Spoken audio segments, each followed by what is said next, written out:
నమస్కారం, welcome to I dream. ధర్మ మార్గం కార్యక్రమానికి స్వాగతం. నేను మీ విజిత. ప్రస్తుతం మనతో పాటు ఉన్నారు హరిఓం హిమాలయ యోగి సౌరపీఠాధిపతులు సద్గురు శ్రీ శ్రీ శ్రీ యోగి ప్రభాకర్ స్వామీజీ మనతో పాటు ఉన్నారు. ఇప్పుడు వారితో మాట్లాడదాం. నమస్కారం గురువుగారు. నమస్తే. గురువుగారు, మనిషి ఆధ్యాత్మికత వైపు వెళ్ళాలి అని అంటే ధ్యానం అనేది కంపల్సరీ వాళ్ళ లైఫ్లో ఒక భాగంగా ఉండాలా? అసలు ధ్యానం ఆవశ్యకత ఏంటి?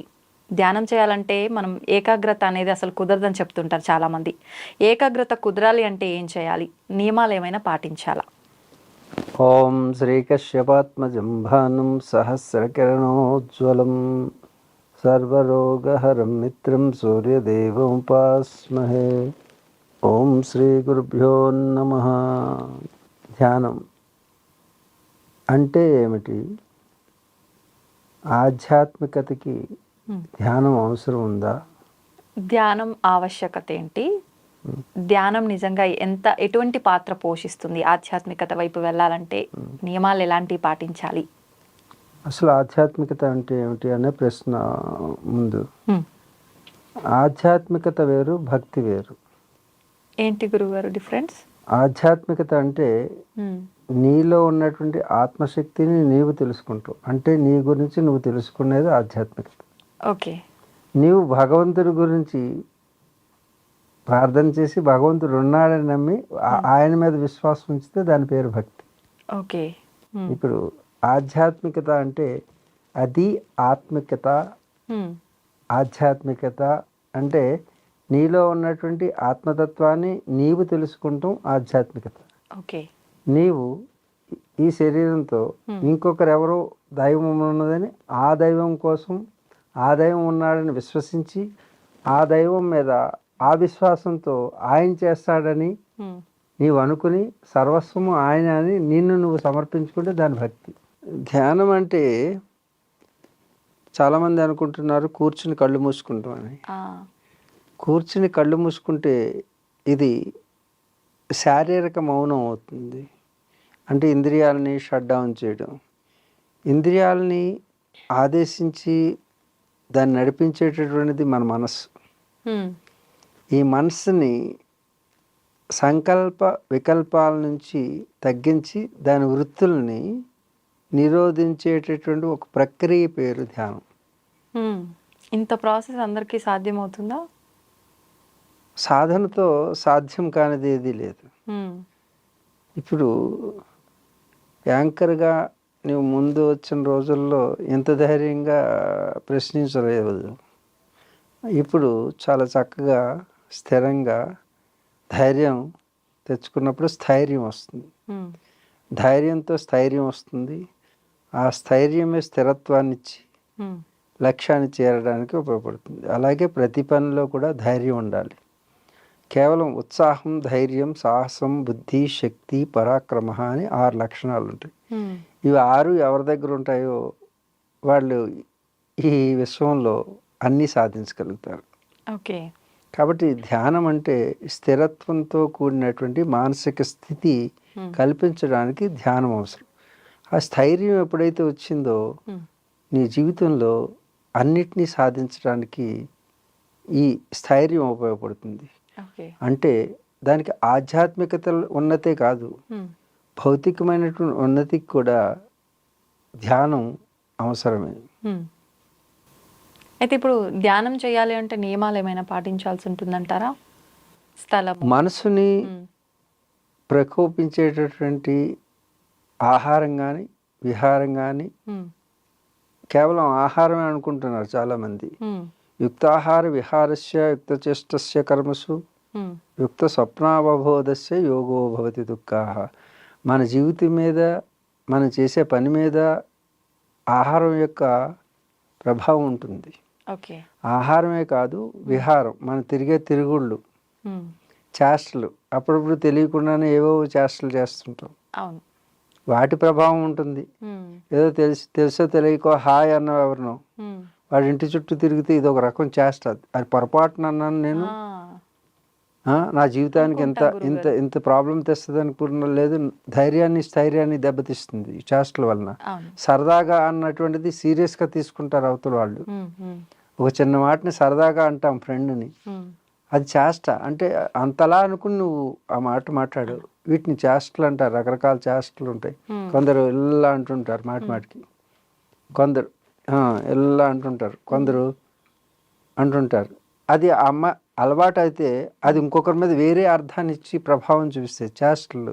కొందరు అంటుంటారు, కొందరు ఇలా అంటుంటారు. దీస్ ఆర్ ఆల్ చేష్టలు. అంటే అప్రయత్నంగా చేసేటువంటి పనిని చేష్ట అంటారు. అప్రయత్నంగా చేసేటువంటి పని అవతల వాళ్ళ మీద ప్రభావం పడి అది నీ జీవితానికి అవరోధమై నిలిచినటువంటి ఎన్నో ఘటనలు ఉంటాయి. చాలామంది దేశాన్ని ప్రపంచాన్ని వెళ్ళినటువంటి నేతలందరూ కూడా ఇలాంటి చిన్ని చేష్టల వలన కొన్ని రాజ్యాలు కోల్పోయినటువంటి చరిత్రలు ఉన్నాయి. అలాగే కొన్ని అనర్థాలు ఇప్పుడు మీరు కూడా ఈ లోకంలో ఆడపిల్లలు కూడా ఎన్నో అనర్థాలు చిన్న చేష్టలు తెలియక చేసినవి రేపు పెళ్ళయిన తర్వాత బాధపెట్టినటువంటివి కూడా ఉన్నాయి. అంచేది అవరోధాలు నిలుస్తుంటాయి. చేష్టలు యుక్తాహార విహారస్య యుక్తచేష్టస్య కర్మసు. మనం చేసిన కర్మ మనకు ఫలితమై ఏడిపిస్తుంటుంది. అంచేత కర్మ అంటే చేష్ట కర్మ, ఆహార విహార ఈ రెండు ఒక జోడి సంబంధం ఉంది. రెండు ఒక జోడి జుడవా ఏ జుడవా హై ట్విన్. ఆహార విహార చేష్ట కర్మ స్వప్న అవబోధం. స్వప్నం అంటే చాలామంది ఏమనుకుంటారు, కళ అనుకుంటారు. కళ కాదు. స్వప్నం అంటే నిద్ర, అవబోధం అంటే మెలకువ. రాత్రి 11-12 వరకు పొద్దుటే మేకప్ వేసుకుని వచ్చి కళ్ళు ఇలా పెడతారు. అప్పుడు నీ మానసిక స్థితి దేన్ని గ్రహించలేదు. ఎందుకంటే నీ బ్రెయిన్కి శక్తి విహీనం అవుతుంది, ఆక్సిజన్ తగ్గిపోతుంది, రెస్ట్ తగ్గిపోతుంది. తద్వారా ధ్యానం అనేది ఈ 6 ఫ్యాక్టర్స్, ధ్యానమే కాదు నిత్య జీవితంలో కూడా ఆహారము విహారము వ్యవహారం చేష్ట కర్మ అవబోధము స్వప్నం ఈ 6 ఏవైతే ఉన్నాయో ఈ 6 యొక్క ప్రభావం నీ జీవిత పర్యంతం పడుతూనే ఉంటుంది. అది కేవలం ధ్యానం కోసమే కాదు, నీ ప్రొఫెషనల్ లైఫ్, పర్సనల్ లైఫ్, ఎన్ని లైఫ్లు ఉన్నాయో అన్ని లైఫ్ల మీద వీటి యొక్క ప్రభావం పడుతూనే ఉంటుంది. అంటే ఒక జన్మతో ఇది తొలగించుకునే అవకాశం లేదంటారా? నువ్వు ధ్యానం మీద ప్రభావం చూపించేటటువంటివి ఆహారం గురించి అడిగావు. నేను ఆహారంతో పాటు ఈ విషయాలను చెప్పాను. జీవితాంతం తొలగించుకునే అవకాశం లేదా అంటే there are so many impressions on your mind. You are acquired something knowledge from the outside world with the sensory organs. అంటే నీ యొక్క సెన్సరీ ఆర్గన్స్, కళ్ళు, ముక్కు, చెవులు, అంటే భాషలో చెప్పాలంటే శ్రోత్రేంద్రియము, త్వగేంద్రియము, రసేంద్రియము, ఘ్రాణేంద్రియము, చక్షురేంద్రియము, శ్రోత్రేంద్రియములని 5 జ్ఞానేంద్రియములు. అంటే ముక్కుతో వాసన చూస్తాం, కంటితో దృశ్యాన్ని చూస్తాం, చెవితో శబ్దాన్ని వింటాం, నాలుగుతో రుచి చూస్తాం, చర్మంతో స్పర్శని చూస్తాం. అయితే ఈ 5 ఇంద్రియాలతోటి బాహ్య ప్రపంచంలో ఉన్నటువంటి విషయాలని సంగ్రహించి మనం వాటికి అలవాటుగా మొదలు పెడతాం. అలవాటు వ్యసనం అవుతుంది. వ్యసనం ఆసనం వేసుకుంటుంది లోపల. ఆసనం వేసుకుని శాసనం చేస్తుంది, మన యొక్క ఉనికినే లేకుండా చేస్తుంది, బానిసలా మారిపోతాం అన్నమాట. ఇలా ఇంద్రియాలు అనేటటువంటివి క్వశ్చన్ ఏంటి మరలా రిపీట్ చేసుకో, ఒకసారి తలుచుకో. అనుభవించక తప్పదా జన్మ జన్మలకి ఆ ఫలితాన్ని? ఈ ఇంద్రియాలు తీసుకొచ్చినటువంటి జ్ఞానాన్ని లోపల పదే పెట్టుకుంటే ఆ ముద్ర చెరిగిపోదు. It become a print. ఈ ప్రింట్ పడిన దాన్ని మీరు మెమరీలోకి వెళ్ళిపోతుంది, మెమరీలోకి సూక్ష్మంగా వెళ్ళిపోతుంది.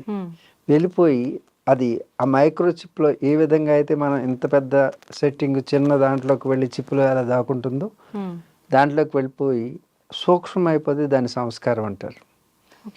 ఈ సంస్కారం రికార్డెడ్గా ఉంటుంది. కెమెరా మారిపోయినా ఆ చిప్లో ఉన్నటువంటి డేటా మారదు. అలాగే ఈ శరీరం అనేటటువంటి ఈ ఇంద్రియజనితమైనటువంటి గ్యాడ్జెట్ పోయినప్పటికీ అంటే జన్మ అంటున్నావు చూసావు, అవును. జన్మ అంటే శరీరం పోయి ఇంకొక శరీరంలోకి వెళ్తావు నువ్వు అంతే. ఆ! ఇంకొక శరీరంలోకి వెళతావు. ఓకే. ఓకే. అంతేగాని ఇంక అంతకన్నా మార్పు ఏమీ లేదు. ఈ స్టూడియోని వదిలేసిన తర్వాత యాంకర్‌గా ఇంకో స్టూడియోలోకి వెళ్తావు. ఆ! ఇక్కడ ఉన్నటువంటి ఆలోచన విధానమే అక్కడ ఉంటుంది. పెద్ద ఏం మార్పు రాదు. కొంచెం అట్మాస్ఫియర్ మారుతుంది. పరిస్థితులు. ఆ! అంటే పరిసరాలు మారతాయి. తల్లిదండ్రులు మారచ్చు. హ్మ్. తల్లిదండ్రులు అంటే మనిషి తల్లిదండ్రులు రావచ్చు. హ్మ్. పశువు తల్లిదండ్రులు, పక్షి తల్లిదండ్రులు రావచ్చు. అంటే ఏ జన్మైనా ఈ తీసుకోవచ్చు. జన్మలోనైనా జంతువుగా సరే అయినా, మనిషిగా అయినా. నీవు చేసినటువంటి పాపం అనుభవించక తప్పదు. పుణ్యాన్ని అనుభవించక తప్పదు. హ్మ్. అంటే కర్మ ఫలితాన్ని ఎవరైనా అనుభవించాల్సిందే. ఎవరైనా అనుభవించాలి. హ్మ్. మరి అనుభవించక తప్పదు అన్నప్పుడు ఇప్పుడు రకరకాల పూజలు చేసి, పూజ చేయడం వల్ల ఈ దోషం పోతుంది, ఇది తొలగిపోతుంది, పాపాలు హరించుకుపోతాయి, ఇలా రకరకాలుగా చెప్తుంటారు కదా గురూజీ. మరి ఎలా సాధ్యపడుతుంది అలా కర్మలు తొలగించుకోవడం పూజల ద్వారా? ఇప్పుడు చేసిన పాపం నువ్వు ఎండలో నడుస్తున్నావమ్మా, ఎండలో నడుస్తుంటే ఎండ పడకుండా ఉండాలంటే ఎలా? ఏదో ఒకటి ఆధారం, గొడుగు. Same that is answer. Okay. అంటే కేవలం ఎండని తప్పించలేవు, నీ పాప ఫలితాన్ని తప్పించలేవు. కాకపోతే కాసేపు నీడని వచ్చి ఆ ప్రభావాన్ని తగ్గించేటటువంటి అవకాశాన్ని శాస్త్రాలు కల్పించారు. కానీ శాస్త్రులు చేసేది మాత్రం ఆ అవకాశానికి అమ్ముకోవడం వలన నమ్ముకోకుండా ఆ విశ్వాసాన్ని సరిగా అమలు చేయలేకపోతున్నారు. కాబట్టి ఈ ఫలితాలు అనేవి శాస్త్రం సరైనదే, కానీ ఆ శాస్త్రాన్ని సరిగా అవగాహన చేసుకోకుండా వాటిని ప్రయోగించే శాస్త్రులలో లోపం ఉన్నది. అందుకు పూజలు ఫలితాలు ఇస్తాయా ఇవ్వా అంటే సరైన వాళ్ళు చేస్తే ఫలితాలు ఇస్తాయి, శాస్త్రాన్ని సరిగా అవగాహన చేసుకున్న వాళ్ళు. అదే కేవలం వేషధారణ, భాషధారణ చేసిన వాళ్ళు చేస్తే ఆ ఫలితాలు రాకపోవచ్చు. కానీ శాస్త్రం చెప్పింది ఏదైతే ఉందో అది కొంతవరకు ఉపశమనం ఇవ్వడానికి పూజలు, యజ్ఞాలు, యాగాలు, హోమాలు ఉపయోగపడతాయి. ఓకే. ఇవి ఉపాయాలు కాదు, అవి కేవలం సహాయకారంగా ఉపయోగపడతాయి, శాశ్వతంగా దూరం చేస్తాయి అని చెప్పలేం. ఓకే. అయితే గురూజీ మీరు ఇందాక కూడా చెప్పారు కర్మ అనేది ఖచ్చితంగా మనం అంటే ఒక ఇల్లు నుంచి ఇంకో ఇల్లు ఎలా చేంజ్ అవుతామో బాడీ మారుతుంది తప్ప అంటే దానికి అనుభవించాల్సినవి ఏమి మారవు అని చెప్పి. అలా ఎన్ని జన్మల వరకు అవకాశం ఉంటుంది, తీరిపోయే వరకు ఉంటుందంటారా? అందుకే వేదంలో జ్ఞానకాండ, కర్మకాండ అని 2 భాగాలు, పూర్వోత్తర విభాగాలు అంటారు. జ్ఞానకాండ ఎప్పుడు కూడా నీలో ఉన్నటువంటి దైవశక్తిని గురించి చెప్తుంది. కర్మకాండ ఎప్పుడు కూడా ఉపాసన మార్గాల గురించి, యజ్ఞయాగాది క్రతువుల గురించి చెప్తుంది. జ్ఞానం సర్వశ్రేష్టమైనటువంటిది, అంటే అల్టిమేట్ అన్నమాట. దాంట్లో దేవతలు, దేవుళ్ళు వీళ్ళు ఎవరు ఉండరు. నీవు ఎరుక కలిగి, నీవు జ్ఞానం కలిసి తెలుసుకోవాల్సింది తెలుసుకుంటే ఇంక తెలుసుకోవాల్సింది ఎవరు లేరు, నీవే ఆ శక్తి స్వరూపంగా మారుతావు. ఓకే. ఇది జ్ఞానకాండ. కర్మకాండలోనూ ఆ స్థాయికి వెళ్ళలేని వాళ్ళకి వాళ్ళు పాపం చేసుకోవడం వల్ల మానవ జన్మ వస్తుంది, పాప పుణ్యాల కలయిక. ఓకే. ఇప్పుడు మనిషిగా పుట్టినప్పుడు పాప పుణ్యాలు 2 బ్యాలెన్స్లు ఉండడం చేత మనిషి శరీరం వస్తుంది. కేవలం పాపం చేసినట్టయితే కళ్ళు ఉంటాయి, ముక్కు ఉంటుంది, నోరు ఉంటుంది, దానికి తోక కూడా ఉండొచ్చు, 4 కాళ్ళ మీద నడవచ్చు. ఓకే. పాపం చేస్తే ఓకే. అది రెక్కలు ఎగిరేటటువంటిది అయ్యి ఉండొచ్చు, పక్షి, జంతువు. ఇంకొంచెం బాగా పాపం చేస్తే, బాగా పాపం చేస్తే దానికి నోరు ఉండదు, కళ్ళు ఉండదు, ముక్కు ఉండదు, తిరగడానికి కాళ్ళు ఉండవు, ఒక చేట నుంచుని అలా చూస్తుంటుంది. రాళ్ళు ఇసిరినా చూస్తుంటుంది, రాళ్ళు ఇసిరితే పళ్ళు రాలగొట్టినా ఊరుకుంటుంది, పళ్ళు రాలుతుంటాయి. చెట్టు. ఓకే. అంటే ఎక్కువ పాపాలు చేసుకున్న వాళ్ళు చెట్టుగా పుడతారు. పాషాణమైనటువంటి జన్మ. ఇంకా వీడు మూర్ఖాతి మూర్ఖుడిగా ప్రవర్తిస్తే మానవుడు పాషాణంలా ఉన్నాడు వీడు అని అంటాం చూసావు. వీడికి నీతి జాతి ఏమీ లేదు, అన్నదమ్ములు, అక్క చెల్లు, చెల్లి, తల్లి ఏ తేడా ఉండదు వాడికి. అలాంటి వాడు పాషాణ జన్మ అయినటువంటి పర్వతంగా పుడతాడు. అందుకే పర్వతాలు దేవుణ్ణి మోస్తుంటుంది ఎత్తి మీద పాపం పోవాలని. ఆహా. ఎన్ని జన్మలు మోస్తుంటాయి, ఎన్ని యుగాలు మోస్తుంటాయి ఆ. తప్పు చేసామని తెలుసుకొని. ఉమ్. చెట్లు పాపం చేసామని తెలుసుకుని ఎవరు ఇవ్వకుండా చూడు, ఎవరికి ఏం పెట్టకుండా దాచుకుని ఎక్కడ అండర్ గ్రౌండ్లో పెట్టి చచ్చిపోతారు చూడు. ఉమ్. ఉమ్. ఎవరికి ఎవరు వాళ్ళు బ్రతికున్నది వాళ్ళు కాదు, తినరు, ఇంకొకరికి ఇంకొకరు పెట్టరు. వాళ్ళందరూ ఎప్పుడు ఇస్తూనే ఉంటారు. ఆహా. వాళ్ళు ఎండలో నుంచుంటారు, పక్కన ఆస్తులన్నీ కొట్టేసిన వాళ్ళు ఇంకా చిన్న స్థలం చాలు అనుకుని ఆ స్థలంలో ఉండి పెద్దగా ఎదిగి వాళ్ళ ఎండలో ఉండి పాపాన్ని మోస్తూ అందరికీ నీడనిస్తూ ఇస్తారు. పళ్ళిస్తూ జీవితాంతం వచ్చినవన్నీ పంచిపెడుతుంటారు. ఓకే. ఇప్పుడు పంచలేని వాళ్ళు ఆ విధంగా నివృత్తి చేసు అలాగే ఎంతకాలం ఉంటారు. మనం అయితే 100 సంవత్సరాలు ఫినిష్ చేసుకుని వెళ్ళొచ్చు, అవి 200 300 సంవత్సరాల చెట్లు అలాగే ఉండొచ్చు. కాబట్టి చెట్టు జన్మ వస్తుంది. ఓకే. ఇది దేవ. ఇక కేవలం పుణ్యం చేశారనుకో స్వర్గలోకంకి వెళ్ళొచ్చు. నన్ను చూడమ్మా, స్వర్గలోకానికి వెళ్ళొచ్చు. You also. స్వర్గలోకం అంటే ఏం లేదు, ఇలాంటి లోకమే. కాకపోతే హైదరాబాద్లో ఉండే పబ్ కల్చర్ ఉంటుంది. ఏంటి పబ్ కల్చర్? స్వర్గంలో ఓన్లీ పబ్ కల్చరే ఉంటుంది. స్వర్గంలో ఉండేది ఏంటంటే నాచ్ గానా అంటే అక్కడ ఎప్పుడు నువ్వు నాట్యం చేయడానికి 16,000 మంది అప్సర్సులు ఉంటారు. దాంట్లో మీకు తెలుసు కదా, పరిచయం ఉన్నారా లేదా? రంభ, ఊర్వశి, మేనక, త్రిలోత్తమ, ఘృతాచి, అలాగే జ్యోతిలక్ష్మి, జయమాలిని, స్మిత, వీళ్ళందరూ ఎవరో ఉన్నారు కదా, వీళ్ళందరూ అక్కడే ఉంటారు. వీళ్ళ దేవలోకం అంటే అదేదో స్వర్గలోకం అంటే అందుకే అందరూ టికెట్లు తీసుకుంటున్నారు అన్ని మతాల్లో వాళ్ళు. ముందే బుక్ చేసుకుంటున్నారు. ఎందుకు? ఇక్కడ పొందనే అక్కడ ఫ్రీగా పొందొచ్చు. ఆ స్వర్గలోకం అంటే ఏదో అనుకుంటున్నారు. దేవతలు అంటే మనుషుల కంటే మనుషుల్లో పుణ్యం చేసుకున్న వాళ్ళు స్వర్గలోకానికి వెళ్తారు. స్వర్గలోకం అనేది గొప్పది కాదు. అందుకే భారతీయ సనాతన సాంప్రదాయానికి స్వర్గలోకం అనేది కూడా ఒక చిన్న లోకం, అంతే, చిన్ని లోకం. అది ఇక్కడికంటే ఎక్కువ భోగాలను అనిపించే లోకం. మనిషి జన్మ ముక్తిని పొందడానికి అవకాశం ఉంది. జైలు నుంచి విడుదల పొందొచ్చు ఇక్కడ. జైలు నుంచి విడుదల పొందేటటువంటి అవకాశం మనుషులకే ఉంది, కానీ దేవతలకు లేదు. దేవతలు ముక్తిని పొందలేరు, మోక్షాన్ని పొందలేరు. అంచేది దేవలోకం ఏదో గొప్పదని చాలా మతాలు ప్రచారం చేసి ఆ మతాలకు సంబంధించిన వాళ్ళు టికెట్లు అమ్మేస్తున్నారు పరలోకం కోసం అని. కానీ పరలోకం అంటే అది ఒక పొరలోకం. ఈ లోకంలో ఎలాగైతే, ఈ లోకంలో అయితే చట్టాలు ఉన్నాయి, అక్కడ ఏ చట్టాలు లేవు. ఎవరితో ఎవరైనా తిరగచ్చు. అన్నదమ్ములు, అక్క చెళ్ళు, వరుసలు లేవు అక్కడ. ఏమీ కూడా కళ్ళు ఇలా బ్లింక్ అవ్వవు అక్కడ. అవి ఒక ప్లాస్మా బాడీతో ఉంటుంది. అంటే ఇది శరీరం ఉభయపది అంటారు. ఇక్కడ తప్పు చేస్తే పాపం లెక్కల్లోకి వస్తుంది, మంచి చేస్తే పుణ్యం లెక్కలేస్తుంది. ఇది ఉభయపది, రెండింటిని లెక్కించుతూ ఉంటుంది ఇక్కడ ఒక చోటే. ఇంకే లోకంలోనూ కూడా పాప పుణ్యాల గణన ఉండదు. అందుగురించి పైకి వెళ్ళిన వాళ్ళు అందరూ కూడా పుణ్యం చేసుకున్న వాళ్ళు. పుణ్యం అయిపోయిన తర్వాత కిందకు వచ్చేస్తారు. మళ్ళీ దేవతలు కూడా మనిషి జన్మ ఎత్తాలి. మళ్ళీ దేవతలు క్షీణే పుణ్యే మత్స్యలోకం విశంతి అని చెప్పారు. అంటే పుణ్యం క్షీణించిన తర్వాత వాళ్ళు, అంటే వీసా డేట్ అయిపోయిన తర్వాత అమెరికా నుంచి తిరిగి వచ్చేసినట్టు, సింగపూర్ నుంచి తిరిగి వచ్చేసినట్టు, మలేషియా నుంచి, ఆ మసాజ్ సెంటర్ నుంచి తిరిగి వచ్చినట్టు, ఈ విధంగానే ఉంటుంది స్వర్గం. అయితే స్వర్గం నరకం ఉంది? ఏమీ లేదమ్మా. భూలోకం ఉందా లేదా?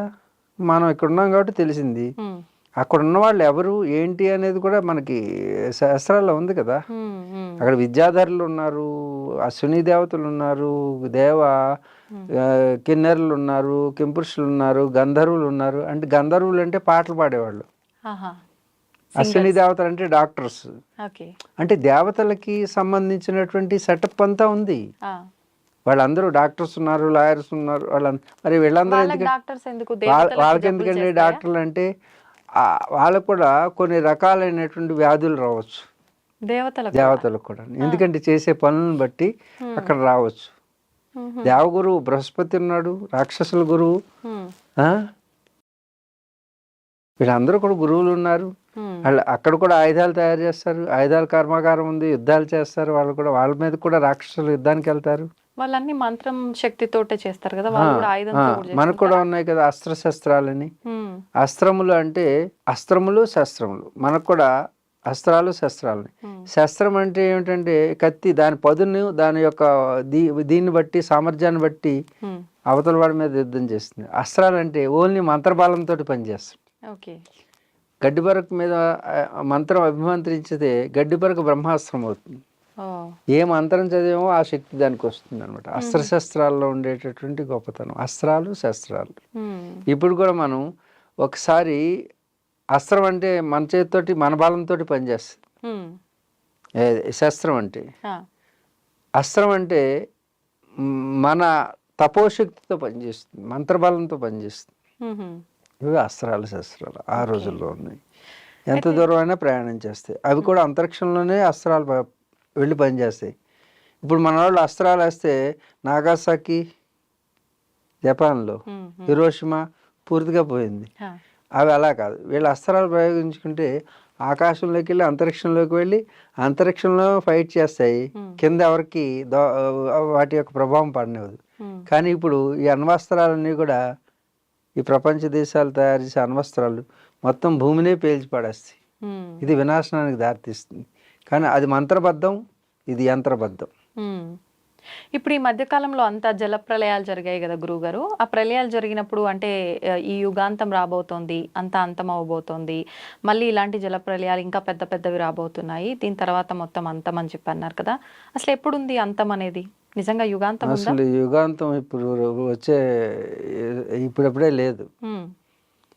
ఇది ఎన్ని వేల సంవత్సరాలు జరిగింది కలియుగంలో అంటే 5200 సంవత్సరాలు జరిగింది ఇప్పటికి. ఓకే.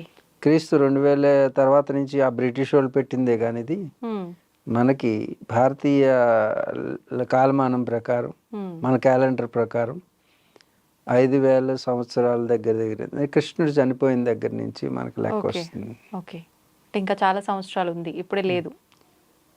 ఇది భరతవర్షే భరతఖండే, ఈ భరతఖండంలో కలియుగే ప్రథమ పాదే జంబూద్వీపే భరతవర్షే భరతఖండే అని మన మంత్రం చదువుతుంటాం, సంకల్పం.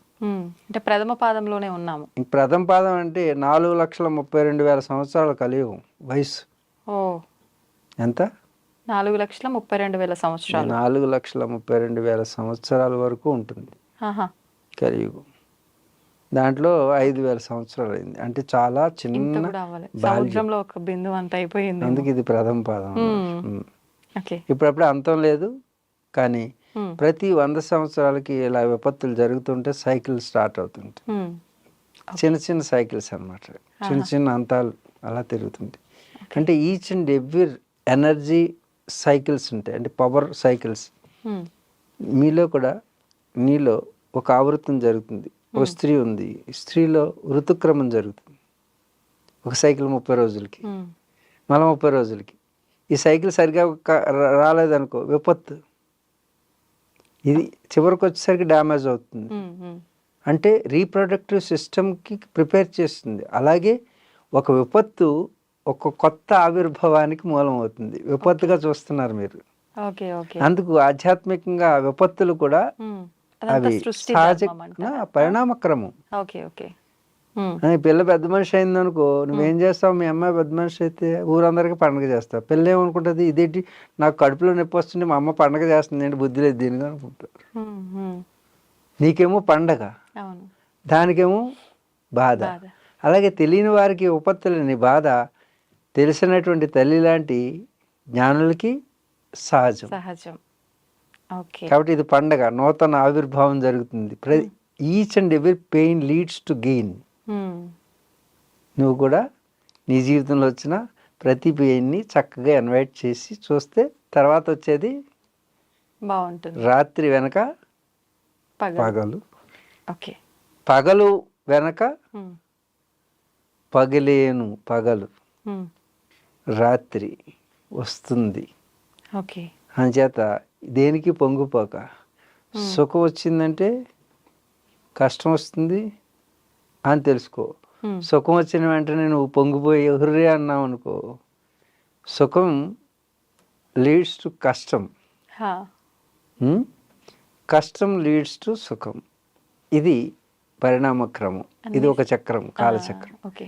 కాబట్టి సుఖాలు వచ్చినప్పుడు చాలా జాగ్రత్తగా పొంగిపోకుండా జాగ్రత్తగా ఉండడం, ఉమ్, దుఃఖాలు వచ్చినప్పుడు కుంగిపోకుండా ఉండడం, దీన్నే సమత్వం యోగ ఉచ్యతే అంటారు, balance state of mind. Okay. కాబట్టి ప్రతి కష్టం సుఖానికి సోపానం, ఉమ్, ప్రతి ప్రతి సుఖం కష్టానికి కారణమవుతుంది. ఓకే. తస్మాత్ జాగ్రత్త. ఇది తెలుసుకుని మసలే వాళ్ళే జ్ఞానులు. ఉమ్. స్వామీజీ, చాలా మందిలో ఒక సందేహం ఉంటుంది ఏంటంటే పూజలు చేసేవాళ్ళు ఎక్కువగా మాంసాహారం తిని చేసే వాళ్ళ పూజల కన్నా శాకాహారం తిని చేసే వాళ్ళ పూజలు ఎక్కువగా ఫలిస్తుంటాయి అని చెప్పి అనుకుంటూ ఉంటారు. నిజంగా ఇది నమ్మొచ్చు అంటారా? అంటే ఇది సాధారణంగా చాలా మందికి ఉన్నటువంటి సమస్య.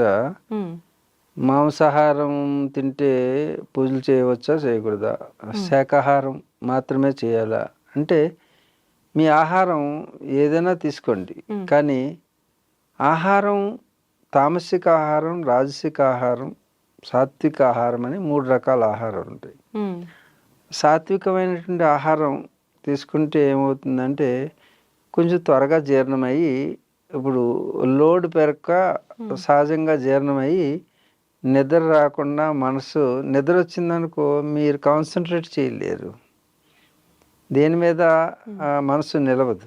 అవును. ఆ ప్రాతిపదికన ఆహారం మీకు కొంచెం ముఖ్యమైనటువంటి కార్యాలు చేసేటప్పుడు సాధనకు సంబంధించినటువంటి విషయాల్లో సాత్విక ఆహారం తీసుకుంటే ఉమ్, దానివలన స్థిరత్వం వస్తుంది, మానసిక స్థిరత్వం వస్తుంది. ఓకే. స్థిరత్వం కలిగిన వాళ్ళే లక్ష్యాన్ని సాధించగలుగుతారు. ఉమ్, అయితే మీరు పెద్ద పెద్ద యోగులు అయిపోవాలి, ఏదో పూజ చేసుకునే వాళ్ళు మనసు నిలవదు కాబట్టి నిలపడం కోసమని అది పెట్టారు కానీ రిస్ట్రిక్షన్. ఉమ్, ఒకవేళ నీవు మీ ఆహారం తింటేనే ఈజీగా డైజెస్ట్ అవుతుందండి, నేను తోటకూర తింటేనే మాకు అరగట్లేదు, నాకు గ్యాస్ వచ్చేస్తుందని చాలామంది అంటారు. ఎందుకంటే సాత్విక ఆహారం నీ డిఎన్ఏ తినేటటువంటి సింహానికి గడ్డి పెడితే ఆవు కాదు. ఓకే.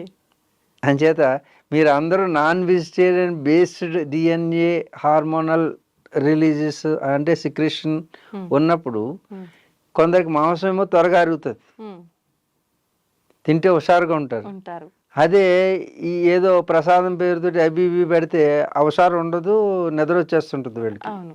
అందుగురించి డైట్ అనేది కామన్ డైట్ అంటూ ఏది లేదు. ఉమ్, అందుకు కాలమాన దేశ పరిస్థితులను బట్టి మీకు ఆహారం నిర్దేశించబడుతుంది. ఉమ్, దాని కులం, జాతి, మతం అన్నీ ఉంటాయి. ఆ, కాబట్టి ఎవరెవరు అంటే జాతి అంటే కులం అంటే ఇవన్నీ ఏమిటంటే వృత్తులు. ఉమ్, అవి అలా విడదీసి విచక్షణతో చూడకుండా పెద్దగాను ఏ కులం వృత్తి వారు ఆ పని చేస్తారు. ఆ పనికి సంబంధించిన డైట్ ప్రకృతి ఏర్పాటు చేస్తుంది. అంటే ప్రకృతిలోనే వాళ్ళకి అది తినాలనిపిస్తుంది. ఉమ్, అందుకని మీ శరీరం ఏది చెబుతుందో దాన్ని జాగ్రత్తగా విజ్ఞతతో విశ్లేషించి మీ డైట్ నిర్ణయించుకోండి. ఎవరో అది తినమన్నారు, ఇది తినమన్నారు, ఏంటమ్మా మిల్లెట్స్. మిల్లెట్లు తినమన్నారు, బుల్లెట్లు తినమన్నారు, అలా తినకండి. ఉమ్, మీ శరీరానికి దానికి న్యాయం తెలుసు, మీరు ఏ సాధన చేస్తున్నారో మీ శరీరానికి తెలుసు. ఉమ్, కాబట్టి ఏ వృత్తి చేస్తున్నారు ఆ వృత్తికి సంబంధించిందే అడుగుతుంది శరీరం. ఓకే. అంటే తప్పు లేదంటారా మాంసాహారం తీసుకోవడం? మాంసాహారం అదే చెప్తున్నా, మీరు అందరూ యోగులు కాదు. ఉమ్, మీరు లక్ష్యమైనటువంటి మోక్షాన్ని సాధించడానికి ఏ ఏ సాధనలు ఉన్నాయో ఆ సాధనకు సంబంధించిన భోజనం చేయాలి. ఓకే. అందుకే మనకి ఇప్పుడు ఈ దేవికి ఈ నవరాత్రులు చూడండి, ఒక్కొక్క దేవికి ఒక్కొక్క రకమైనటువంటి ఆహారం పెడుతున్నారు. అవును. మరి అందరికీ కామన్ డైట్ పెట్టచ్చు కదా, ఉమ్, అన్నీ ఏ తోటకూర కాళ్ళు పెట్టేయచ్చు కదా మొత్తానికి దేవికి. ఒక్కొక్క దేవికి ఒక్కొక్క ఆహారం, ప్రీతికరమైన ఆహారం, ఆ నైవేద్యం. ఉమ్, అలాగ ఏ పని చేస్తుందో ఆ దేవి అప్పుడు ఉమ్, ఈ దేవి ఆ దేవి ఏ పని చేస్తుందో ఆ పనికి తగినటువంటి ఆహారం మీరు సెలెక్ట్ చేసుకోవాలి. ఓకే. అంతేగాని మీరు చేసేటటువంటి వృత్తి ఏది ఉమ్, దాన్ని బట్టి ఆహారం ఉంటుంది. అలాగే మీరు టిబెట్లో ఉన్నారనుకో, అక్కడ ఉన్నటువంటి సాధకులందరూ కూడా మ్యాక్సిమం మాంసాహారమే తీసుకుంటారు యోగులందరూ. అవును. మేము గురుదక్షిణగా కూడా ఇచ్చేది మాంసాహారమే. ఆహా. మాంసాహారమే కాదు, ఉమ్. ఆ, మద్యం కూడా ఇస్తాం. ఓ. అక్కడ ఏంటి -డిగ్రీస్లో ఉంటుంది ఉమ్. చలి. అప్పుడు మీలాగా ఈ పప్పు అన్నం ఇవి తింటే ఆ లోపలే ఉండిపోతుంది, కరగదు అది. ఆహాహా. ఎందుకంటే అది కూడా చలవ చేస్తుంది కాబట్టి. ఓకే. -డిగ్రీలు ప్లస్ చలవ చేసే ఆహారం ఈజ్ఈక్వల్ టు మరణం. ఆ. అంచేత అక్కడ వేడెక్కించేటటువంటి ఆహారం కావాలి. తీసుకోవాలి. అక్కడ మాంసం ఉంటుంది కదా, మాంసం ఉంటుంది. అలాగే మనకి ఈ డ్రై ఫిష్ అంటే యాక్ యొక్క చర్మాన్ని పలచగా కోసి అవి ఎండబెడతారు, ఎండబెట్టి అవి దాచుకుని అవి తింటారు. ఇలాంటి అంటే ప్రాంతాన్ని బట్టి మీ యొక్క డిఎన్ఏ అంటే మీ కులం ఆరిజిన్ బట్టి మీ ఆహారం నిర్దేశించుకుని మీ శరీరంలో ఏ ఆహారం అయితే మీకు ఉపయోగపడుతుందో, ఏది శక్తినిస్తుందో ఆయా ఆహారం తీసుకోండి. అందరూ శాకాహారం తీసుకుంటే శాఖలే దొరకకుండా పోతాయి. రేపు పొద్దుట వంకాయ ఖరీదు చాలా ఎక్కువ అవుతుంది. అందుగురించి ఇది కూడా ఒక రకంగా సామాజికమైనటువంటి సమాజంలో ఉన్నటువంటి వ్యక్తులు ఆహారం ఒకటే తిన్నారనుకో దాని రేటు పెరిగిపోతుంది. అందుగురించి చూడండి, నిమ్న వర్గాలకి కింద అంటే తక్కువ ఆదాయం అంటే అల్పాదాయ వర్గాలందరికీ కూడాను బీఫ్ వాడడం మొదలుపెట్టారు. ఎందుకంటే 5 రూపాయలకి ఎంత మొక్క వస్తుంది, తక్కువ ధరలో అవకాశం ఉంటుంది రావటానికి. అర్థమవుతుందా? అది మాంసమే, ఇది మాంసం, అన్ని మాంసమే. దాంట్లో వేరే ప్రోటీన్స్ వేరే వేరే రకాలుగా ఉండవు. మాంసం అంటే ఏ మాంసమైనా ఒకటే. శాఖలంటే దాంట్లో కొంచెం చిన్న డిఫరెన్సెస్ ఉంటాయి. అంచేత ఆహారం అనేది సమాజంలో ఉన్నటువంటి వ్యక్తులు ఒకే ఆహారం మీద పడ్డారు. మిల్లెట్స్ అన్నాను, మిల్లెట్స్ రేటు పెరిగిపోతాయి. చూడండి, ఫ్యాషన్ అనమాట, అందరూ మిల్లెట్స్ తింటారు, మిల్లెట్స్ రేటు పెరిగిపోతుంది. మరి మిగతా వాళ్ళు పండించిన పంటలన్నీ కూడా వాళ్ళకి. అందుకు సమాజాన్ని బ్యాలెన్స్ చేయడానికి ఆహారం ఫుడ్ డివిజన్ చేశారు. కొందరు శాకాహారులు, కొందరు మాంసాహారులు, అన్నీ అంతే. వర్క్ డివిజన్ లాంటిది. వర్క్ డివిజనే కులాలు. ఏంటి కులాలు అంటే వర్క్ డివిజన్. సమాజంలో అందరూ బ్రాహ్మణులు అయిపోతే అందరూ మంత్రాలు చదివితే పండించేవాడు అర్థమవుతుందా? కొండ చేసేవాడు ఎవడు? అందుకే కమ్మరి కుమ్మరి కంసాలి సాలి అని వర్క్ డివిజన్ చేశారు. బ్రాహ్మణుడు మంత్రాలు చేసి దేవుడి దగ్గర పూజ చేసి యజ్ఞం చేయడం ఎంత గొప్పదో, చెప్పులు కుట్టేటటువంటి వాడు చెప్పులు కుట్టి వాడి యజ్ఞాన్ని వాడి చేస్తున్నాడు. కాబట్టి చెప్పులు కుట్టేటటువంటి మాదిగా చేసుకోవాలి సమాజం. మాలని మాలగా వేసుకోవాలి సమాజం. అంతేగాని అగ్ర కులాలని ఉగ్ర కులాలుగా మారితే దళితుడి చెప్పు తిరగబడుతుంది. ఇది జరిగిందనమాట. అర్థమవుతుందా? సమాజంలో ఉన్నటువంటి అగ్ర కులాలు కింద నీచు కులం అనేది లేదు, కులాలన్నీ సమానమే. ఈ కులాలన్నీ కూడా సమాజాన్ని సంతులనంగా ఉంచడానికి ఏర్పాటు చేసిన వ్యవస్థలు. ఏ విధంగా అంటే శరీరంలో కాళ్ళు నడుస్తుంటాయి, బురదలోను పేడలోను అన్నీ నడుస్తుంటాయి. అలాగే ఇది ఒక వర్గం, నడిచే వర్గం. పైన 3 వర్గాలు, 3 అంతస్తులు ఉన్నాయి. 1 పొట్ట, 2 భుజాలు, 4 తల. ఈ 4 వర్ణాలే చాతుర్వర్ణం. చాతుర్వర్ణం మయా సృష్టం గుణకర్మ విభాగ సహా according to their capacity and calibre. Work division జరిగింది. కాళ్ళకి నడిచేటటువంటిది ఇచ్చాం.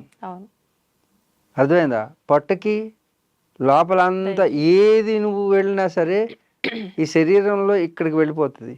వెళ్ళిన తర్వాత గోరికి ఏం కావాలి, కంటికి ఏం కావాలి, కంటి రెప్పకి ఏం కావాలి, నల్లగుడ్డుకి ఏం కావాలి, తెల్లగుడ్డుకి ఏం కావాలి, చెవికి ఏం కావాలి, పన్నుకి ఏం కావాలి, ఎముకకి ఏం కావాలి, గోరికి ఏం కావాలి. నఖశిఖ పర్యంతం అంటే శిఖ అంటే ఈ యొక్క ఎంట్రుక నుంచి కాలిగోటు వరకు దేనికి ఏది కావాలి, ఏదైనా నువ్వు తిన్ను.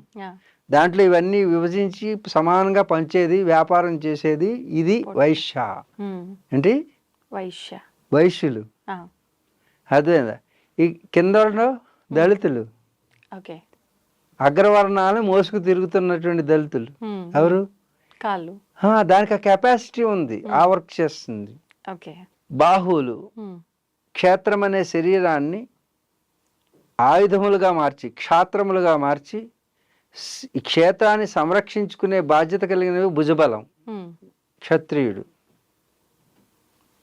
బ్రాహ్మణుడు బ్రహ్మ జ్ఞానాన్ని అవపాసించి కళ్ళ ద్వారానే జ్ఞానం, చెవుల ద్వారా జ్ఞానం, నాలుక ద్వారా జ్ఞానం, స్పర్శ ద్వారా జ్ఞానం, ఈ యొక్క వాసన ద్వారా జ్ఞానాన్ని లోపల పెట్టుకుని పైన కూర్చుంటుంది. వీడు బ్రాహ్మణుడు. ఇప్పుడు చెప్పండి, కులాలు ఎక్కడున్నాయంటే నీ శరీరంలో ఉన్నాయి.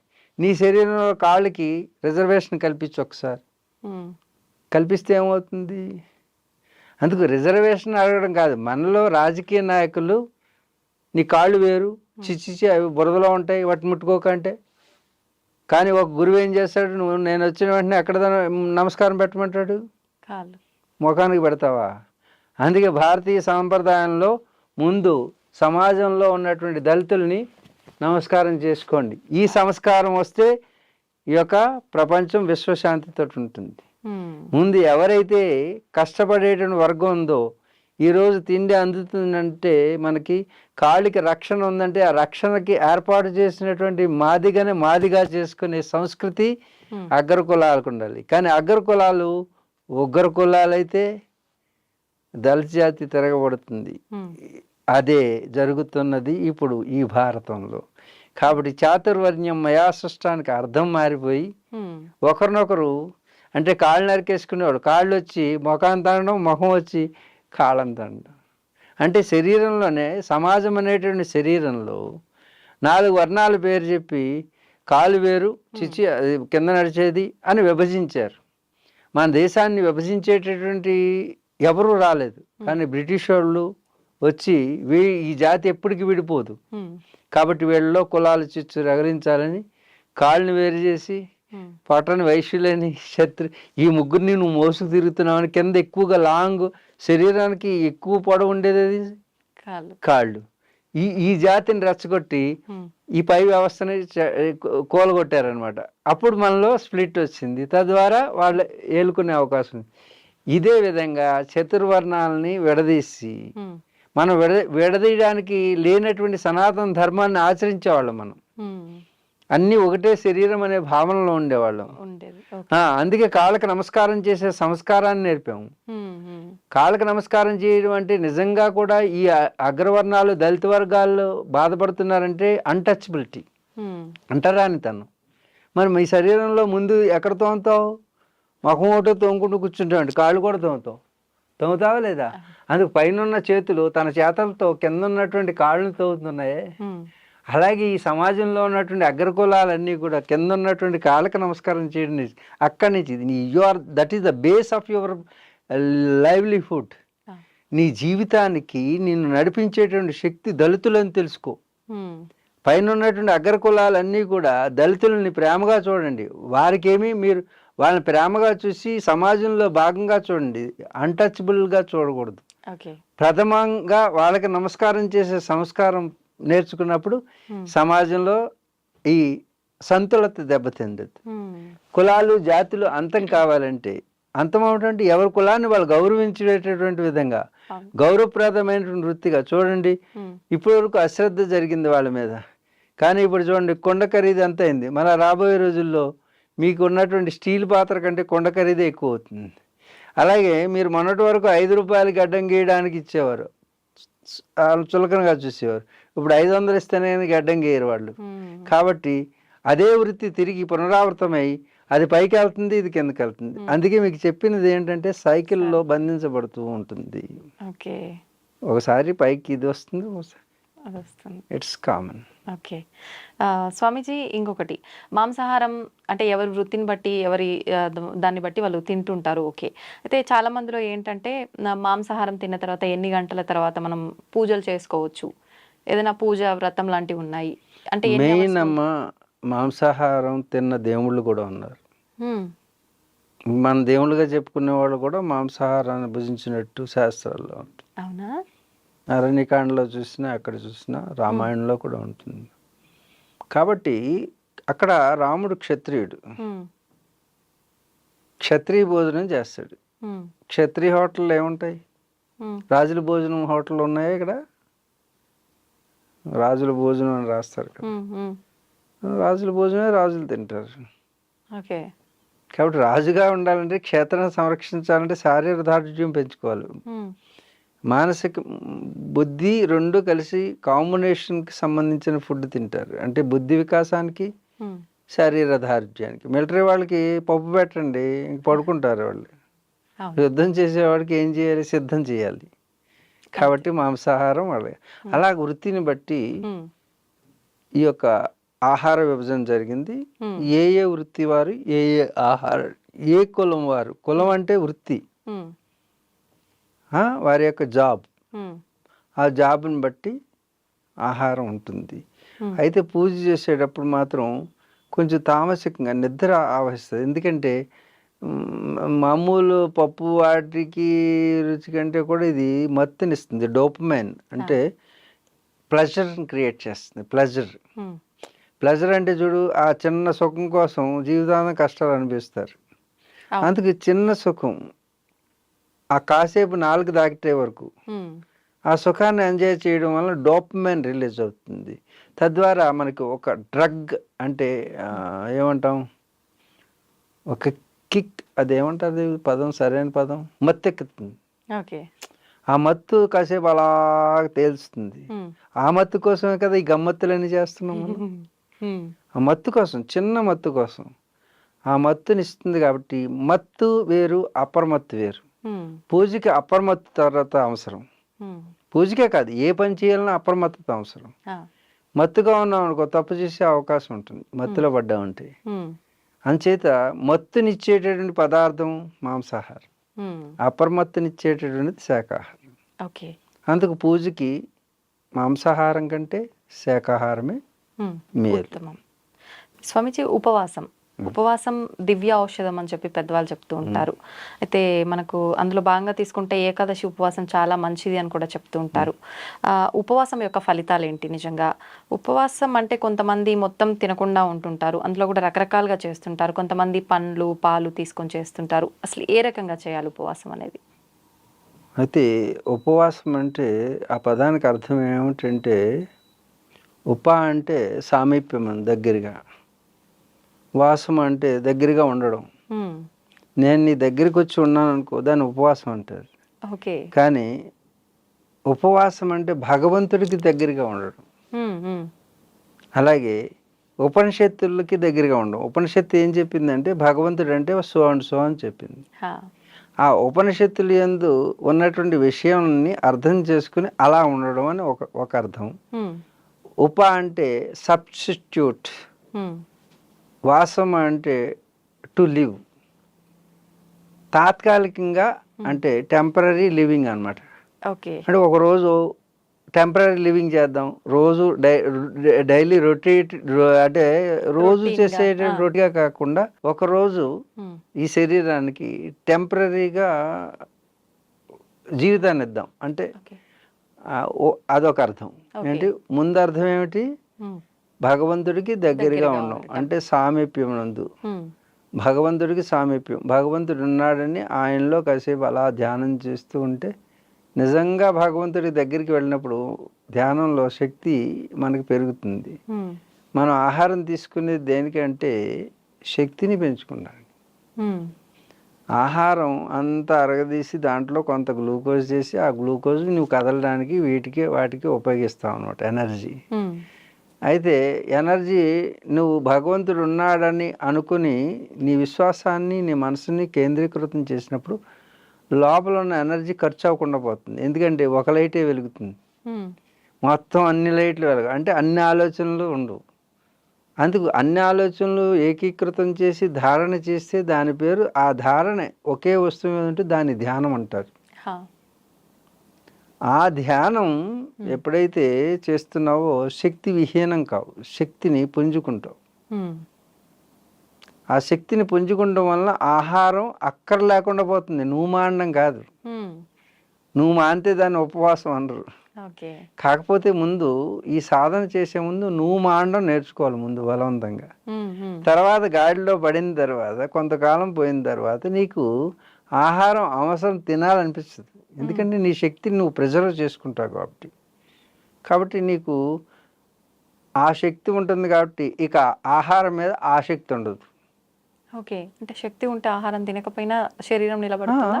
ఇప్పుడు ఇప్పుడు నేను ఎక్కడి నుంచి వస్తున్నాను, హిమాలయాల నుంచి ఢిల్లీ, హర్యానాలో ఎన్నో కురుక్షేత్ర ఇవన్నీ తిరిగి అందరికీ ఇలాగ ఏది ఈ ఈ ఇంటర్వ్యూలు ఇస్తూ, హిందీలో ఇంటర్వ్యూలు ఇస్తూ, ఇప్పటికి ఫ్లైట్లో అలా అలా జర్నీ చేస్తూ ఒక్కరోజు మేము తిన్నది ఢిల్లీలో ఒకరోజు తిన్నాం.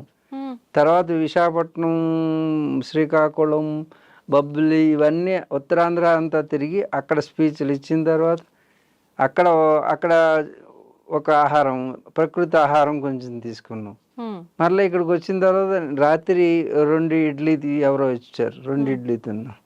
మళ్ళీ పొద్దున్న 2 ఇడ్లీ తిన్నాం. ఆహారం అనేది మీకు ఇన్ని ఇంటర్వ్యూలు ఇస్తున్నాం. ఒక ఇంటర్వ్యూ చేస్తే నీరసం అయిపోతున్నావు.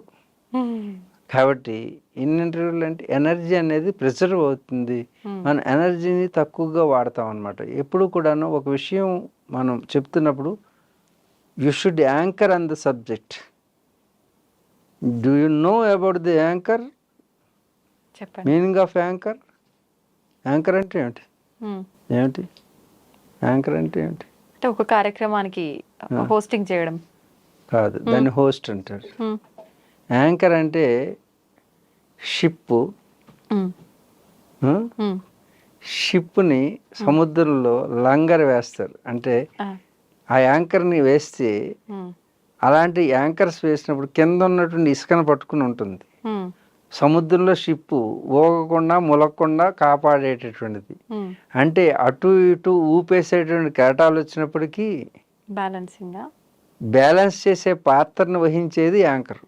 ఓకే, అర్థమైందా? ఒక డిబేట్ జరుగుతుంది అనుకో, ఆ డిబేట్లో ప్రత్యర్థులు ఇద్దరు కొట్టుకుంటుంటే వాళ్ళిద్దరిని అలల నుంచి కాపాడేటటువంటి, షిప్ని రక్షించేటటువంటి పార్ట్నర్షిప్ కలిగినటువంటిది యాంకర్. ఓకే, భగవంతించడం. అలాగే శక్తి అనేటటువంటిది ఎప్పుడైతే నీ దగ్గర ఉందో నీకు అవసరం ఉండదు, ఆహారం అవసరం. సహజంగా ఉపవాసం అంటే భగవంతుడి యందు నివసించడం. అంటే ఇప్పుడు శరీరంలో నివసించకుండా మన యొక్క మనసు ఎప్పుడైతే భగవంతుడి యందు విశ్వాసంలో నివసిస్తుందో, ఆహారం అనేది ఏకాగ్రత చెందడం వలన, స్ప్లిట్ మైండ్ లేకపోవడం వలన, ఎప్పుడైతే మనసు పరిపరి విధాలు ఆలోచిస్తుందో చాలా నిస్సత్వం వచ్చేస్తుంది. ఇవాళ రాలేదంటే అక్కడికి వెళ్ళిపోయాడేమో, అక్కడికి వెళ్ళిపోయాడంటే అక్కడ ఏమేం చేస్తున్నాడు, నన్ను వదిలేస్తాడేమో, ఈ పిచ్చి పిచ్చి పిచ్చి పిచ్చి చిన్నది ఒక చిన్న సమయంలో ఇన్ని ఆలోచనలు ఆలోచిస్తుంది. ఈ ఆలోచనలన్నిటికీ ఎనర్జీ ఖర్చు అవుతుంది. ఖర్చు అవ్వడం వలన నిస్సత్వం వస్తుంది, నీరసం వచ్చేస్తుంది. అప్పుడు పిచ్చి తిండి తింటారు, లేకపోతే తినకుండా ఉండిపోతారు. అవును, ఇది అంటే ఎక్కువ తిండి, ఎక్కువ ఆలోచించే వాళ్ళు ఎక్కువ తిండి తింటారు. మాటికి ఆలోచనలు తెలియకుండానే స్ట్రెస్కి గురవుతారు కదా, వాళ్ళకి అన్నం అరగదు, కానీ ఆకలి వేసేస్తుంది. ఎప్పుడైతే తిన్నది అరగలేదో గ్యాస్ పుట్టప్ అవుతుంది. తిన్నది అరగదు, ఆకలి మాత్రం వచ్చేస్తుంటుంది. అంచేత ఎక్కువ తినాల్సి వస్తుంది. ఉపవాసం అంటే భగవంతుడు ఉన్నాడని ఆయన దగ్గర. ఉపవాసం ఉండడం వలన శరీరంలో ఉన్నటువంటి యూనిట్ ఓవర్ ఆయిలింగ్ అంటే క్లీన్ అవుతుంటుంది. ఒకరోజు రెస్ట్ ఇచ్చామనుకో, నీకు ఇక్కడ సెలవు వస్తే అమ్మాయ అని పడుకుంటావు, అసలు ముఖం కడుగు, స్నానం కూడా చేయి. అంటే ఫుల్ రెస్ట్ తీసుకుంటుంది అనమాట. అలాగే ఇంద్రియాలు అన్నీ కూడా ఏం చేస్తాయంటే లోపలికి ఏది రాలేదు కాబట్టి డ్యూటీ చేయాల్సిన అవసరం లేదు, అన్నీ ఒకసారి రిలాక్స్ అయ్యి లోపల మలిన ఉంటే క్లీన్ చేసేటటువంటి అవకాశం. అందుకే భారతీయ సనాతన సాంప్రదాయంలో ఒకరోజు ఏకాదశి 2 వస్తాయి. అర్థమవుతుందా? 2 ఏకాదశులు ఆహారం మానేయడం వలన మనకి శరీరం చక్కగా మన రీజనరేట్ అవుతుంటుంది ఎనర్జీ. అలాగే ప్రతి అవయవానికి విశ్రాంతి దొరికి మరింత యాక్టివ్గా పనిచేస్తుంది. ఇక రెండో ప్రయోజనం అంటే సామాజిక ప్రయోజనం. శారీరకంగా, మానసికంగా, వ్యక్తిగతంగా లాభం వస్తుంది. శారీరకంగా కాకుండా సామాజికంగా ఫుడ్ గ్రైన్స్ అనేవి ఇప్పుడున్నటువంటి ఓవర్లోడ్ లేదు. ఇది వరకు పంటలు చాలా తక్కువ పండేవి. అప్పుడు ఈ ఒక రోజు కనుక మొత్తం దేశం అంతా మానేస్తే అది ఫుడ్ సైకిల్ని పెంచినట్టు అవుతుంది. ఆ విధంగా కూడా మన పెద్దలు ఏది చేసినప్పటికీ సామాజిక ప్రయోజనం, వ్యక్తిగత ప్రయోజనం, మానసిక ప్రయోజనం, ఆధ్యాత్మిక ప్రయోజనం అని ఇన్ని రకాల ప్రయోజనాలని భారతీయ సనాతన సాంప్రదాయంలో చొప్పించి భగవంతుడికి లింక్ చేసి చెప్పారు. ఓకే. స్వామీజీ, మన ఒక హిందూ ధర్మంలోనే కొన్ని కోట్ల దేవతలు ఉంటారు. ఎందుకని? హిందూ మతంలో కాదు, అది సనాతన ధర్మంలోనే ఉంటుంది. ఓకే. ధర్మం అంటే ఏంటంటే ఎవరు ఏది ఆచరిస్తున్నారో శాస్త్రీయమైంది. అది శాస్త్రీయమని ఎలా చెప్పగలుగుతాం అంటే, ఈ లోకంలో ఉన్నటువంటి సకల చరాచర జీవరాశి ఈ సృష్టిలో ఉన్నటువంటి మన సుఖం కోసం ఇంకొకరికి హాని కలిగించకుండా జీవించే జీవన విధానం. ఇప్పుడు నేను కోడి దేవుడు అన్నాను అనుకో, కోడి దేవుడు అంటావా అని ఇంకోటి అనడానికి వీల్లేదు. ఎందుకంటే కోడిని నేను చక్కగా చూసుకున్నా దైవంతో సమానంగా. దానివల్ల లాభమా నష్టమా? నష్టము లేదు, అట్లా లాభము లాభం. ఇప్పుడు దానికి నష్టం ఏం చేయట్లే మనం. అలాగే సమాజానికి కూడా నష్టం చేయట్లేదు మనం. అవును, అవును. సాటి ప్రాణిని జాగ్రత్తగా చూసుకుంటున్నాం. అంతే. కానీ దాన్ని కోసుకు తినేస్తున్నాం అనుకో, దానికి ప్రాణానికి హాని చేస్తుంది. అవునండి. అప్పుడు అది అధర్మం అవుతుంది. అంటే మనం చేసేటటువంటి పని ద్వారా ఈ సృష్టిలో ఇంకొక జీవరాశికి నష్టం కలిగించకుండా, అయితే అస్సలు నష్టం కలిగించకూడదా అంటే, ఒక జీవి జీవించడానికి తనకి ఆహారం అవసరమైనప్పుడు ఇంకొక జీవి మీద, దానికంటే చిన్న జీవి మీద ఆధారపడి దాన్ని తీసుకుంటంలో లిమిటేషన్ అంటే పరిధికి మించి కాకుండా పరిధి లోపల ఇది ఒకదానికొకటి సైకిల్లో భాగమే. అంటే లేకపోతే పాము కనుక కప్పని మింగకపోతే కప్పలు పెరిగిపోతాయి, కప్ప పురుగుని మింగకపోతే. అందుకని కొంత శాతం ఆహార ఫుడ్ చైన్లో ఉంటాయి భాగంగా. ఈ ఫుడ్ చైన్ దాటి ఓవర్గా చేస్తున్నారు అనుకో, అది పాపం అవుతుంది. అందుకు ఈ సనాతన ధర్మంలో అన్నిటినీ దేవుడుగా చూడమని పెట్టారన్నమాట. అంటే దేవుడు అనగానే కొందరు గుర్తొస్తుంది దేవుడు అని, కనీసం దాన్ని చంపకుండా ఉంటాడు. అప్పుడు ఎకలాజికల్ బ్యాలెన్స్ అనేది, ఎప్పుడైతే పాములన్నిటినీ చంపారో ఎలకలు పెరిగిపోతాయి, ఎలకలన్నీ ఫుడ్ గ్రెయిన్స్ తినేస్తాయి. అందుకు బ్యాలెన్స్ ఉండడం కోసమని ఈ అన్నిటిలో ఉన్నటువంటి దైవశక్తి ఒకటే. నీలో జీవుడు ఉన్నాడు, చేమలోను జీవుడు ఉన్నాడు. చేమలో జీవుడు చిన్నోడా, నీలో జీవుడు పెద్దోడా? ఏనుగులో ఉన్నటువంటి జీవం పెద్దదా, చేమలో ఉన్న జీవం పెద్దదా? శరీరం తేడా ఉండొచ్చు కానీ. Yes, that's it. భలే భలే తయారయ్యావు నువ్వు కూడా అయితే.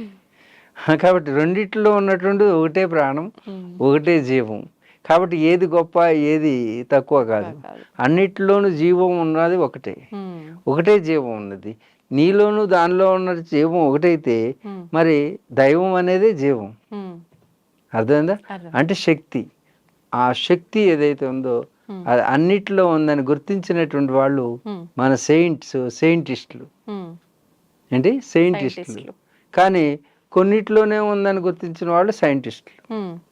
కాబట్టి దైవం ముక్కోటి దేవతలు అంటే ఎన్నున్నాయో అన్ని దేవతలు. ఆఖరికి పునాది రాళ్ళు వేస్తారు కదా ఈ పొలాల మధ్యలో, అది కూడా దానికి కూడా బొట్లెట్టి పూజ చేస్తారు మన వాళ్ళు. అక్కడ కోడికి వస్తారు. అంటే దేవతలు. అందుకే మన దేశంలో ఇస్లాం వచ్చినా సలాం అన్నాం, క్రిస్టియన్ వచ్చినా కృష్ణియన్గా చూసుకున్నాం. అంటే క్రిస్టియన్ వచ్చినా కృష్ణియనుడు వచ్చినాడు అని అనుకున్నాం. కృష్ణియన్ అంటే కృష్ణుడు. కాబట్టి ఎన్ని మతాలనైనా ఇంకొక దేవుణ్ణి యాడ్ చేసుకున్నాం కానీ వద్దనలా ఇతర దేశాల్లో. అందుకే సనాతన సాంప్రదాయం అంటే అన్ని మతాలని అన్ని దేవుళ్ళని కలిపేసుకుంది. కాబట్టి ముక్కోటి దేవతలు ఉన్నారు. ముక్కోటి కాదు, ఎన్ని కోట్లైనా అవుతారు. స్వామీజీ, కొంతమంది మేము దేవుళ్ళని చూస్తాము, మాట్లాడతాము, మాకు కనిపిస్తారు, ఇలా రకరకాలుగా చెప్తుంటారు. నిజంగా దేవుళ్ళని చూడడం సాధ్యపడుతుందంటారా? అలాంటి స్వాములని అంటే చెప్పొచ్చో లేదు, దొంగ స్వాములు అని అనొచ్చు అంటారా? నువ్వు ఎవరిని దొంగ స్వాములు అనడానికి వెళ్ళలేదు, దొంగ స్వామి అయినప్పటికీ కూడా. ఎందుకని? ఎందుకంటే దొంగ స్వాములు వాళ్ళు ఎలా ఉంటారో, ఒకవేళ దొంగ స్వామి అయితే ఎలాగ పట్టుబడతాడో పనిష్మెంట్ ఉంటుంది. కానీ మనం ఏం చేయక్కర్లేదు. నువ్వు దొంగ పని చేస్తే ఎప్పటికైనా నీకు పనిష్మెంట్ తప్పదు. అలాగే స్వామి అయినా దొంగ పని చేసిన స్వామి అయినా ఆసామి అయినా. కాబట్టి దొంగ పని ఎవరు చేసినా అది శిక్షార్హులు. కాబట్టి మనం ఏం ప్రత్యేకంగా దొంగ స్వాములు అనక్కర్లేదు. కానీ అయితే దేవుణ్ణి చూసాము అంటే చూడడం దేవుడు దైవం అంటేనే మనం చూడలేం. ఒకవేళ ఏ దైవశక్తి అయినా ఫిజికల్ బాడీ ధారణ చేస్తే చూడగలుగుతాం. ఎందుకంటే ఈ కళ్ళు అనేవి చర్మచక్షువులు అంటారు. అంటే ఫిజికల్ ఐస్. ఇవి ఫిజికల్ ఐస్ ఎటర్నల్గా ఉన్న ఫోర్స్ని చూడలేవు. అంటే కాంతి, ఇప్పుడు మనకు రిమోట్ ఉంది, రిమోట్ ఇలా అనగానే అవతల ఛానల్ మారుతుంది. మధ్యలో ఈ రిమోట్ నుంచి ఏమి వెళ్తుంది, కనపడుతుందా మనకి? మరి రిమోట్లోంచి వెళ్ళి దాన్ని మార్చేటటువంటి శక్తి ఏదో అదే మనం చూడలేకపోతున్నామే. వీటన్నిటికంటే గొప్పదైనటువంటి దైవశక్తిని చూసి దైవంగా చూసినటువంటి వాళ్ళు ఉన్నారా అంటే లేరు. అలా చెబితే అబద్ధము. అర్థమైందా? వాళ్ళ దేవుడు కనుక ఆయన వచ్చి దర్శనం ఇచ్చాడు అంటే మేము చూసాము అన్నారనుకో, ఎవరు చూడలేరు.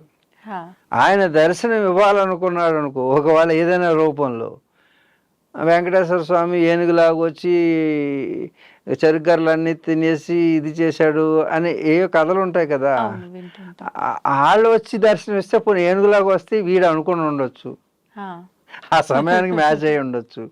ఓకే, ఆయన అనుకోవడంలో తప్పులేదు. పోనీ వెంకటేశ్వర స్వామి వచ్చాడే అనుకుందాం, కానీ ఏనుగులా వచ్చాడు, కానీ మనం అది గుర్తించలేము కదా. నువ్వు చూడలా, ఆయన వస్తే ఆయన కనపడ్డాడు, అంతేగాని నేను చూడగలిగితే చూసేది కాదు. ఎందుకంటే మనకి చూడగలిగేటటువంటి కళ్ళు మనకు లేవు. వాళ్ళు ఫిజికల్గా వస్తే చూడగలుగుతాం, కానీ ఫిజికల్గా వచ్చేది దైవం కాదు. మరి దైవం కాకపోతే ఎలా చూస్తామని అంటే, ఆ దైవశక్తి వాళ్ళకి కామరూపులు అంటారు. అంటే వాళ్ళు ఏది అనుకుంటే ఆ రూపాన్ని ధారణ చేయగలరు. అందుకు వాళ్ళు చూపించాలి నీకు అనుకుంటే చూస్తారు, వేరు చూడలేరు. వాళ్ళు దర్శనం ఇస్తారు, అందుకు దాన్ని దర్శనం అంటారు. చూపు వేరు, దృష్టి వేరు, దర్శనం వేరు. అర్థం? చూపు అనేది ఫిజికల్, దృష్టి అనేది సైకలాజికల్, మానసికం. దర్శనం అనేది ఆధ్యాత్మికం, అది ఆత్మ సంబంధమైనటువంటి విషయం. కాబట్టి ఇప్పుడు ఈ కలియుగంలో ఎవరైనా చూశారు, ఏ మాతాజీ అని చూసిందంటే వ్యాపారం చేయడానికి అలా తెలుసుకోండి. వాళ్ళు నిజమైన స్వామీజీలు కాదు, దొంగ స్వామీజీలు అనకండి, నిజమైన స్వామీజీలు కాదు, నిజమైన మాతాజీలు కాదు, వ్యాపార వస్తువులు. భక్తి అనేటటువంటి వ్యాపారం చేయడానికి, మీ నమ్మకాన్ని అమ్మకాన్ని చేయడానికి చూస్తున్న వాళ్ళు కింద స్క్రోలింగ్ ఇస్తుంటారు. అది దొంగ స్వామీజీలు ఎప్పుడు ఏం చేస్తుంటారు, 4-5 నెంబర్ల స్క్రోలింగ్ ఇస్తారు. నువ్వు అన్నట్టు దొంగ స్వామీజీలు అనకూడదు, కానీ నిజమైన స్వామీజీలు ఎప్పుడూ కూడా ఎవరి నుంచి ఏది ఆశించరు. ఆశించిన వాడు శాసించలేడు, శాస్త్రాన్ని అవగాహన చేసుకోలేడు. కాబట్టి ఎలాంటి ఆశ లేనివాడు వాడు త్యాగం చేయగలిగిన వాడు. త్యాగేయ నైక అమృతత్వ మానసు అని ఉపనిషత్తు చెప్తుంది. ఏదైనా ఇచ్చేవాడై ఉంటాడు, కానీ తీసుకునేవాడి చెయ్యి ఎలా ఉంటుంది, ఇచ్చేవాడి చెయ్యి ఎలా ఉంటుంది. కాబట్టి ఇచ్చేవాడి చేతిలో ఏది పెట్టినా కిందకి వెళ్ళిపోతుంది, తీసుకునేవాడి చేతిలో ఏది పెట్టినా కిందకి వెళ్ళిపోతుంది. ఏంటి, రెండు కిందకి వెళ్తాయి. కానీ ఇక్కడ పెట్టింది కిందకి వెళ్తుంది, ఇక్కడ పెట్టించుకున్న వాడి చెయ్యి కిందకి వెళ్తుంది. అందుకే ఎవరైనా అభయాస్యం ఇవ్వాలనుకుంటే వాడి చెయ్యి ఇలాగే ఉండాలి, ఇలా ఉండకూడదు. ఎక్కడైనా ఎప్పుడైనా ఏ రూపంలోనైనా, హోమ రూపంలోనైనా, యజ్ఞ రూపంలోనైనా ఏవైనా తీసుకుంటున్నారంటే వాళ్ళని నమ్మాల్సిన అవసరం లేదు. వాళ్ళ దగ్గర ఎటువంటి శక్తులు ఉండు, కేవలం వేషధారణ తప్పితే, వేషధారణ భాషధారణ. కాబట్టి ఎటువంటి వాటిని సనాతన ధర్మంలో వీళ్ళు కొంత చేటు తీస్తున్నారు, సనాతన ధర్మం మీద విశ్వాసం పోయేటట్టు చేస్తున్నారు. రాబోయే తరాలకి ఇవన్నీ నమ్మశక్యంగా లేవు అనేటటువంటి విధంగా దయచేసి అలాంటి వారు ఎవరైనా ఉంటే సమాజంలో దయచేసి అలాంటి పనులు చేయకండి. మాలాంటి వాడు కూడా బయటికి రావడానికి భయం వేసేటట్టుగా ప్రవర్తిస్తున్నారు.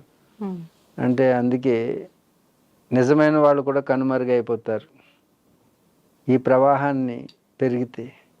కాబట్టి సనాతన ధర్మ వారధులుగా, సారథులుగా, భక్తులుగా వెళ్ళేటువంటి వాళ్ళు కూడా గుర్తించి ఎవరు సరైన వారో, ఏది సరైన సాధనో సాధన పేరుతో ఈ మధ్యన కొండలని అని రకరకాలైనటువంటివి. ఏ నిజమైన గురువు కూడా సాధనని ఇలా కెమెరాల ముందు చెప్పరు, ఆన్ స్క్రీన్ చెప్పరు.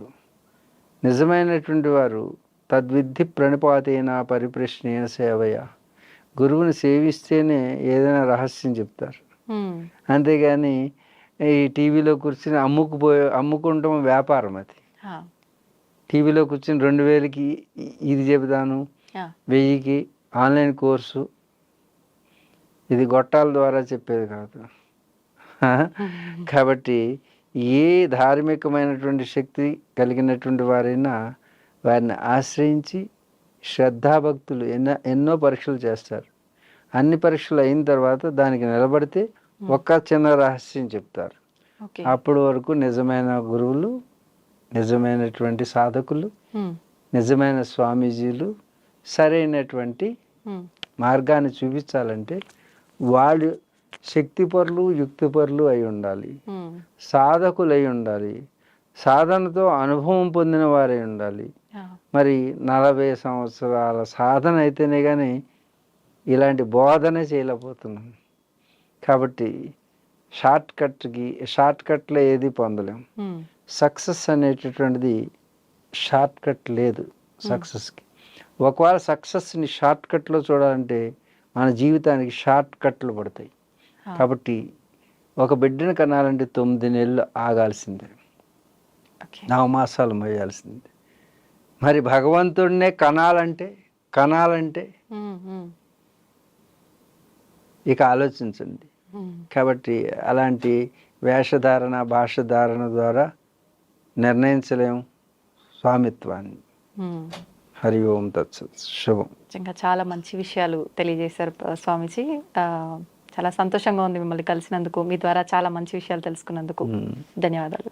సర్వం శ్రీ సూర్యనారాయణ పరబ్రహ్మార్పణమస్తు. ఓం శాంతి శాంతి శాంతి. హరి ఓం తత్సత్. సమస్తలోకా సుఖినో భవంతు, సమస్తలోకా సుఖినో భవంతు, సమస్తలోకా చరాచర శ్రేయో భవంతు. ఓం శ్రీ గురుభ్యో నమః. హరి ఓం.